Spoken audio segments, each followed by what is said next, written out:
আর যাই হোক, জোর করে কখনো কারো মন পাওয়া যায় বলে তো আমি শুনিনি, আমি জানি না। তোমরা কি জানো জোর করে কারো মন পাওয়া যায়? সম্পর্ক তো দুটো মনের মিলন, তবে তো একটা সম্পর্ক তৈরি হয়। সেটা প্রেমের সম্পর্ক হতে পারে, সেটা বন্ধুত্বর সম্পর্ক হতে পারে, সেটা আরো অনেক অনেক রকম সম্পর্ক হতে পারে।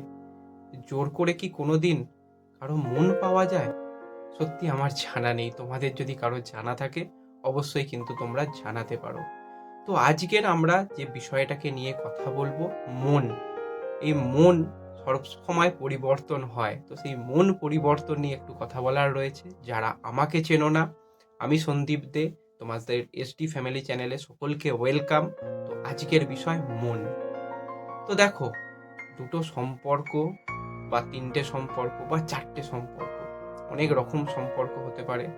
প্রেমিক প্রেমিকার সম্পর্ক হতে পারে, বন্ধুত্বের সম্পর্ক হতে পারে, পরিবারের সঙ্গে সম্পর্ক হতে পারে, অনেক রকম সম্পর্ক হতে পারে। আমরা যদি একটু প্রেমিক প্রেমিকার সম্পর্ক নিয়ে কথা বলি, মানে কি বলবো, কোথা থেকে বলবো, সত্যি আজকে আমার কাছে সম্পূর্ণ ব্যাপারটাই মানে একটা ধোঁয়াশা।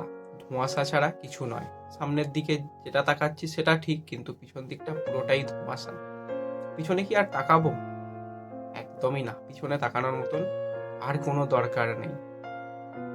যে সম্পর্কের গুরুত্ব বোঝে না, যে সম্পর্কের মানে জানে না, যে সম্পর্ককে টিকিয়ে রাখতে পারে না, তাকে নিয়ে চিন্তা করে, তাকে নিয়ে ভেবে সময় নষ্ট করাটা মনে হয় না ঠিক কাজ হবে। ভাবতে পারবে না একটা সম্পর্ক ভালোভাবেও তৈরি হয়, একটা সম্পর্ক খারাপ পরিস্থিতিতেও তৈরি হয়। আমরা তো দেখেছি যে ভালো সময় প্রচুর মানুষ পাশে থাকে, খারাপ সময় কজন পাশে থাকে। যেই মানুষটার খারাপ সময়, সব থেকে খারাপ সময় তার পাশে ছিলাম, তাকে সমস্ত দিক থেকে আগলে রাখার চেষ্টা করেছিলাম, সমস্ত বাধা, সমস্ত কিছু থেকে তাকে মুক্ত করতে চেয়েছিলাম, সবকিছু ঠিক ছিল। কোথা থেকে কিভাবে একটা মানুষের মনের মধ্যে মানে দুরকম মানসিকতা চলে, সত্যি ভাবতে পারবে না। আজকে হয়তো আমার মতন ব্যাপার বা আমার মতন সমস্যায় অনেকে চলছো, যে যেই মানুষটার সাথে রয়েছো, যেই প্রেমিকের সাথে রয়েছো, যেই প্রেমিকার সাথে রয়েছো, তার মনের মধ্যে সবসময় মানে ওই দু নৌকায় পা দেওয়া চলা, এরকম একটা মানসিকতা। তোমার সাথেও তোমার মতন, অপরজনের সাথেও অপরজনের মতন। সেই সব মানুষের থেকে পরিষ্কার কথা বলছি, আজ থেকেই দূরত্ব তৈরি করতে শেখো। তা না হলে একদিন পরিস্থিতি এমন জায়গায় এসে দাঁড়াবে, আমার থেকেও কিন্তু ভয়ানক পরিস্থিতি হবে। আমার পাশে তো প্রচুর প্রচুর মানুষ ছিল, তখন দেখবে তোমাদের পাশে কেউ থাকবে না। সেই পরিস্থিতিটা খুব কঠিন। তো মানুষদের আগে মানুষের মনটাকে আগে বোঝার চেষ্টা করো। তুমি ভাবতে পারবে না যে এই মানুষটার সাথে ওঠা বসা, ঘোরা ফেরা, খাওয়া দাওয়া, থাকা খাওয়া, সমস্ত কিছু, সেই মানুষটার মনের মধ্যে যে এরকম ভাব হতে পারে, একটা বারের জন্য সে বুঝতে দেয়নি। বিচ্ছেদ যখন হলো তখনও সত্যি একটা বারের জন্য তাকে আমি ভাবতে পারিনি যে এটা হয়েছে, এটা হচ্ছে বা এটা হতে পারে। মানে এরকম ভাবে আমাদের চোখের সামনে তো একটা অদৃশ্য পর্দা তৈরি হয় তাকে নিয়ে, সে ভালো, বাদবাকি সমস্ত কিছু খারাপ। এই জিনিসটা থেকে বেরিয়ে আসো। সমস্ত কিছু সুন্দর পৃথিবীতে, একমাত্র সেই সুন্দর নয়। সমস্ত কিছুর মধ্যে যে ভালো জিনিসটাকে খুঁজে পাবে সেই ভালো, যে সমস্ত কিছুর মধ্যে খারাপ জিনিস খুঁজে পাবে ভাই, সে ভালো নয়। এটা একটু বোঝো। আর মন মন বোঝাটা বড্ড কঠিন।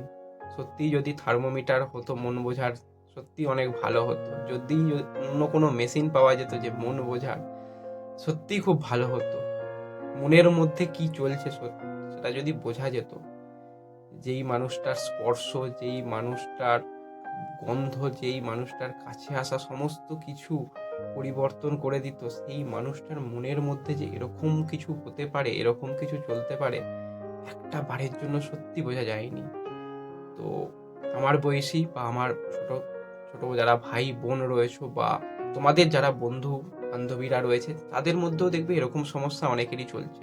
একটা সম্পর্কের মধ্যে রয়েছে, কিন্তু বিপরীত দিকের মানুষটার মনের মধ্যে একাধিক ব্যাপার রয়েছে। তো সেই সমস্ত মানুষদেরকে আজকে থেকেই বোঝাতে শুরু করো যে এটা তোর জন্য ঠিক না। একটা সময় এসে যখন সেই মানুষটা পাশ থেকে সরে যাবে না, অনেক অনেক কিছু হারিয়ে ফেলা মনে হবে। কিন্তু হ্যাঁ, এটা মেনে নিতে হবে যে একটা সিঁড়িকে পিছনে ফেলেই কিন্তু তবে সামনের সিঁড়ির দিকে ওঠা যায়। সমস্ত ঝড় যে এসে সমস্ত ক্ষয়ক্ষতি করে কিছু, সেটা নয়। কিছু কিছু ঝড় এমনও থাকে সমস্ত কিছুকে নতুন করে গুছিয়ে দিতে সাহায্য করে। তো প্রেম, ভালোবাসা কখনো মিথ্যা হতে পারে না। আমি অন্তত মানি না যে ভালোবাসা মিথ্যা হতে পারে।